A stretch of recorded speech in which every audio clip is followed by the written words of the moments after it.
covering the Northern Bahamas. You're watching the Bahamas Tonight, Northern Edition. Welcome back.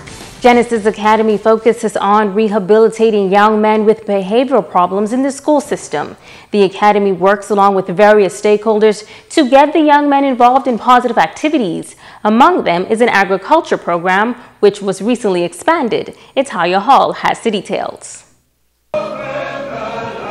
Genesis Academy has been in existence for some 23 years on Grand Bahama. The program, which is ran by the Ministry of Education, now has another accomplishment under its belt: an aquaponics garden filled with fresh vegetables. A special assembly was held recently to celebrate the accomplishment under the theme "To plant a garden is to believe in tomorrow." Principal Ricardo Major thanking Wayne Paul from the Garden of the Girls for his assistance and Corporate Grand Bahama for their support over the years. He also reflected on the history of the institution. The then Jack Haywood High School thought to get together to find some way to put in an intervention programs for the challenges that they were having for the students then. Thus the the formation of Genesis Academy that we've all called Program Sure. Superintendent Yvonne Ward commending Major for his efforts. Sometimes they're only here for a week for suspension, and he does a good job in the intervention programs, get them counseling, get persons to come in and speak to them.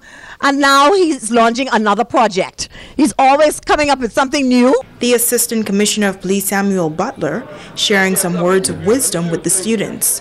You're here for a purpose. Don't let anybody tell you different. You are here for a purpose, and you are special. I want you to rise up to be great citizens of the Bahamas. I want you to rise up and take your rightful place. And can I say, even a little more to the boys, there's a place for you. Get on the right bus. Connect yourself with the right friends.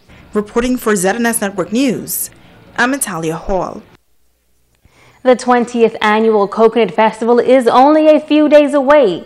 This year's festival is expected to attract hundreds of residents and tourists to the eastern end of the island, where there will be an unlimited amount of coconut-themed food and activities. Coordinator Elaine Smith of the Ministry of Tourism says it's their duty to ensure that wholesome activities are held to showcase Bahamian culture.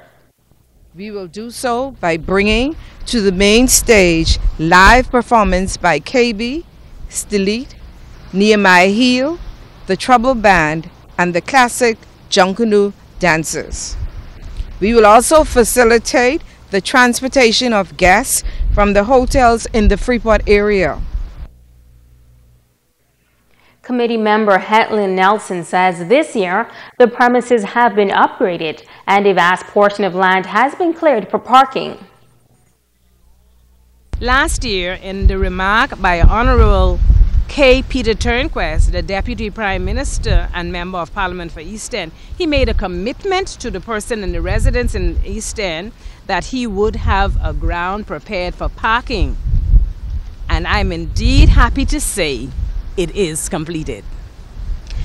Thank you, Mr. Turnquest. Thank you, sir. The Pelican Point people are grateful for this opportunity to say thanks for clearing our area.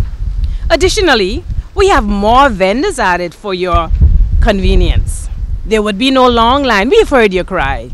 There would be no long lines this year because we have added additional booths. And we are not diminishing the food, the taste of the food. We are going to give you additional choices for your taste buds.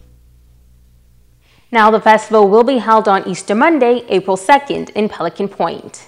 The Regency Theater has been a staple in the community for over 4 decades as home to some of the Bahamas' top creatives. However, they have fallen on hard times recently. President of the Freeport Players Guild, Lizelle Harris Russell, says they need help saving the theater before it's no more.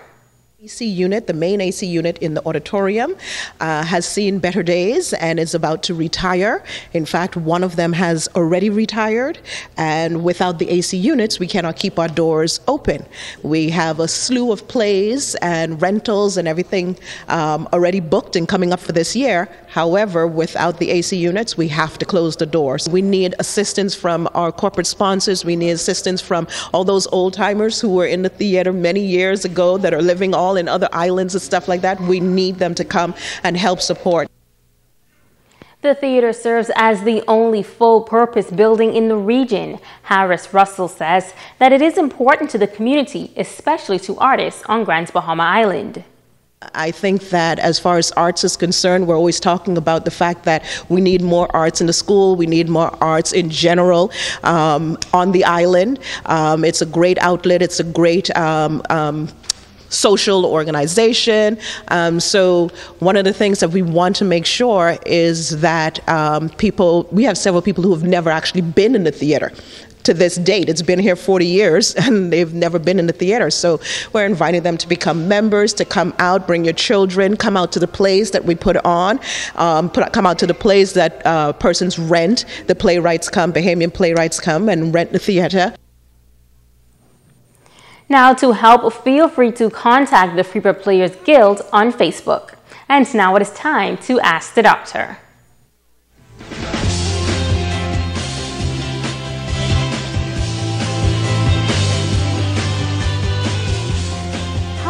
Welcome. I'm Dr. Monique Pratt. Judy T. from Nassau asked, my friend told me that he has severe muscle pains for the past 2 days after lifting weights at the gym. Should he see a doctor? Thank you for your question.